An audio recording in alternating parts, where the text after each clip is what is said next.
네, 안녕하세요. 선울기입니다. 오늘 이제 수요일이고, 이제 며칠만 더 일을 하면은 주말이 오니까 다들 화이팅 하시길 바라겠습니다. 오늘은 1억을 모으긴 모았는데 투자를 어떻게 해야 할지에 대한 고민이 있으신 분들이 꽤 많으실 것 같습니다. 사실 저도 뭐 누군가에게 조언을 할 입장에 있는 대단한 사람은 아니지만 적어도 역사적인 돈의 흐름과 수백 년간 이어온 자산시장의 흐름에서 어떻게 돈을 계속 불려나가야 하는 그런 연구나 그 결과를 오늘 이 시대에는 사실 접근하기에 굉장히 쉬운 운이 좋은 시대에 살고 있는 것 같기도 해서 각자 다들 찾아보시면 좋은 자산 배분이나 이런 것들을 알 수가 있는데요. 사실 어떻게 자산을 불려나가든 간에 끊임없이 해야 하는 것은 노동소득을 게을리해서는 안 됩니다. 당연히 다들 너무 잘 알고 계시겠지만 투자로 돈을 불릴 수 있는 가장 중요한 요소 중에 하나는 계속해서 꾸준히 돈을 납입할 수 있는 여력과 시간이 만나서 그 자산을 이뤄나가는 것인데요. 일단은 만약에 내가 1억을 모았다면, 그것도 투자를 병행해서 모으셨다면 계속 그렇게 가시면은 될 것 같다는 생각이고요. 만약에 1억을 지금 막 현금으로 모은 일반 사람들은 지금부터 투자를 같이 병행한다면 자산 증식 속도가 정말 엄청나게 빨라지는 것을 느낄 수가 있을 겁니다. 1억의 1%는 100만 원이고 10%는 1000만 원인데, 이제 내가 일하는 3분의 1 정도의 소득을 이 1억이라는 돈이 계속 벌어다 줄 거라는 걸 생각해보면, 앞으로 2억이 되면 절반 정도의 소득을 3억이 되면은 거의 나와 같은 분신 같은 존재가 같이 일하게 되는 것을 생각해보면 돈이 일하게 하는 것은 정말 필수라는 것을 알게 될 겁니다. 일단은 1억을 모으면 본격적으로 누군가 말하죠. 부동산에 투자할 수 있는 시드머니가 모였다고 생각을 하는데, 또 요즘은 그렇진 않은 것 같아요. 그리고 혹은 그 돈으로 내 집 마련을 지방이나 경기도 외곽 구축에 있는 아파트를 본격적으로 임장하면서 좋은 물건을 찾아서 투자할 수도 있죠. 일단은 부동산에 대한 부정적인 시각을 가지고 있진 않는데, 앞으로 한국에 있는 부동산들은 양극화가 정말 심해질 거라고 생각합니다. 서울 중심을 제외하고 인플레이션을 완전히 이길 만한 투자로 적합한 곳이 있을지는 잘 모르겠습니다. 물론 우리나라의 경기가 견조하고 글로벌 기업들이 계속 잘 활약해주는 100년의 역사가 보장된다면, 그리고 한국은행이 지속적으로 경기를 부양할 수 있는 돈을 풀 수 있다면, 양적 완화를 하는 거죠.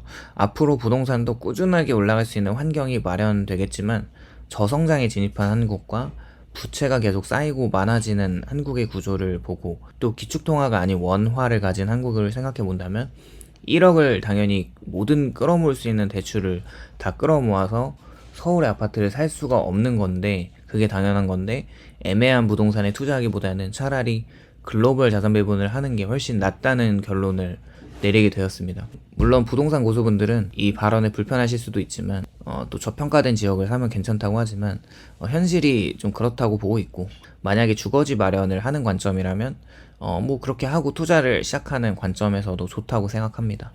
어떤 분은 1억을 모으고 무조건 S&P 500이나 나스닥을 꾸준하게 적립식으로 모아가라고 말을 하는데요. 당연히 너무나 좋은 전략입니다. 각각 이제 S&P는 10%, 나스닥은 뭐 15에서 20% 사이의 복리로 시장이 좋을 때는 20에서 30%, 뭐 40%까지도 수익이 나올 수 있는 엄청난 전략이죠.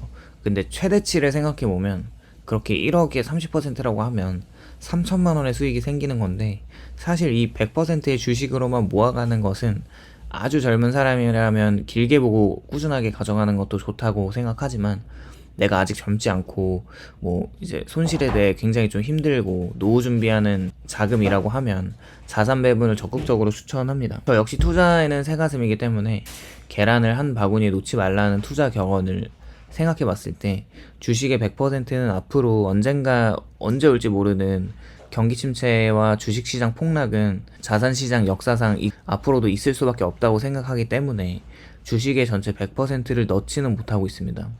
뭐 2008년에 나스닥이 한 90% 빠진 걸 보면은 진짜 좀 무서운 거죠. 개인적으로 제가 하는 포트폴리오는 너무 안정적이지도 않고 너무 공격적이지도 않은 중간 정도의 리스크를 가지고 있는 것 같습니다. 기본적으로는 주식이 35% 정도가 있는데, 미국에 있는 당연히 500개의 잘 나가는 기업들을 모아놓은 S&P 500이 10% 정도 있고, 그리고 이제 방금 말씀드린 AI 기술주가 대거 포진되어 있는 나스닥이 한 10%, 그리고 이제 VEA라는 ETF인데 선진국 주식을 모아놓은 ETF입니다. 그리고 또 7.5%는 신흥국 주식인 이머징 마켓 주식들을 모아놓은 VWO라고 하는 ETF에 7.5%를 넣고 있어요. 이렇게 주식이 35% 정도 들어가 있고요.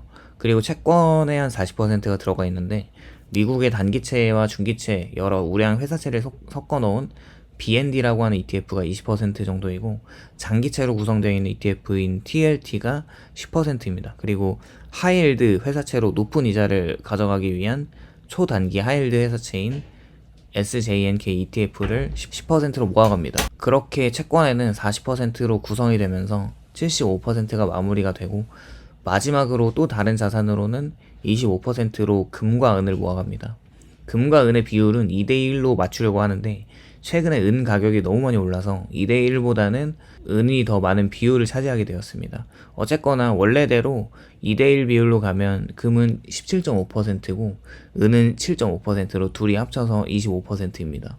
그리고 금과 은은 현물 ETF로 보유하고 있어요. 각각 이제 IAU ETF나 SLV ETF를 가져갑니다. 사실 원래 나스닥을 넣지 않고 S&P 500만 넣어가려고 하긴 했는데 수익률이 다소 아쉬워서 나스닥을 넣긴 했어요. 이렇게 투자를 했을 때 연평균 9.43%의 수익률이 나오게 됩니다. 이렇게 투자를 했다면 22년에 나스닥이 32% 마이너스를 기록하고 S&P 500이 18.6%의 마이너스를 기록했을 때 1억 포트폴리오는 13% 마이너스를 기록했고요. 25년에는 지금 수익률이 YTD 기준으로 22%를 기록하고 올해 17.35%의 수익률인 나스닥과 14.5%인 S&P 500보다 훨씬 아웃퍼폼한 것을 보면은 꽤 괜찮은 포트폴리오라는 걸 알 수 있습니다. 1억을 이 포트폴리오로 구성한다면 30년 뒤에는 14억 8천만 원의 자산이 형성되는 것을 보면 엄청난 것 같습니다. 앞서 말한 경기도 외곽 부동산이나 지방에 있는 부동산을 매매한다면 만약에 30년 뒤에 1억이 15배로 올라갈 부동산이 과연 있을까라는 생각을 해봅니다.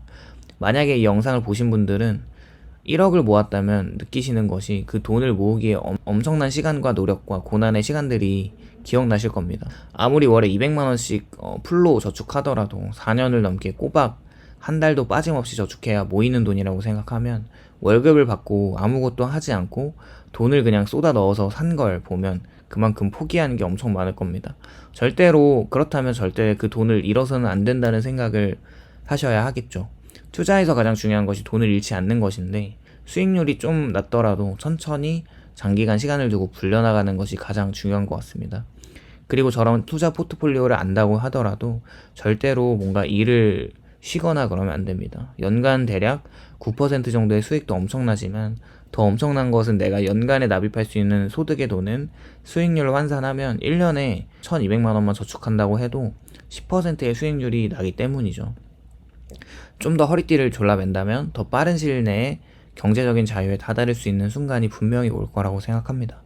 그리고 만약에 월에 100만원씩 납입하는 상황을 다시 테스트해보면은 33억이 만들어지는 것을 보면 33배로 올라가는 자산 형성을 분명히 누릴 수 있을 겁니다. 그리고 1억을 모았다면 물론 돈을 모으는 거에만 집중을 할 수도 있을 것 같은데 자기 개발에 돈을 쓰는 것도 아끼면 안 되는 것 같습니다. 사실 무조건 돈을 아낀다는 것 외에 꾸준한 공부를 통해서 자산을 축적할 수 있는 과정이 된다고 생각을 하는데 어학 공부나 요즘 인터넷으로 할 수 있는 부업들이나 영상 편집이나 이직할 때 필요한 자격증을 취득하는 그런 공부는 돈을 쓰는 것이 당장 소비로 보일지 모르지만 나중에는 더 큰 자산으로 돼서 돌아오는 것을 생각해 본다면 꼭 필요하다는 생각이에요. 어쨌거나 다양한 방법으로 1억이라는 돈을 모은 이후에 지속적으로 자산을 축적하셔서 다들 부자가 되시기를 바라겠습니다. 제가 말한 것보다 더 잘 아시는 분들이 계실 것 같아서 조금 영상을 올리기 부끄럽기도 한데 다들 어떤 방식으로도 투자를 잘 하시는 분들은 잘 하실 거라고 생각을 하고 만약에 1억을 지금 어떻게 굴릴지 모른다면 저렇게 응용을 좀 해서 다양한 자산을 편입해서 자산 배분을 하면 저보다도 더 좋은 포트폴리오를 만들 수 있을 거라고 생각합니다. 오늘도 시청해주셔서 감사드리고 공감이 되셨다면 좋아요와 구독을 부탁드립니다. 감사합니다.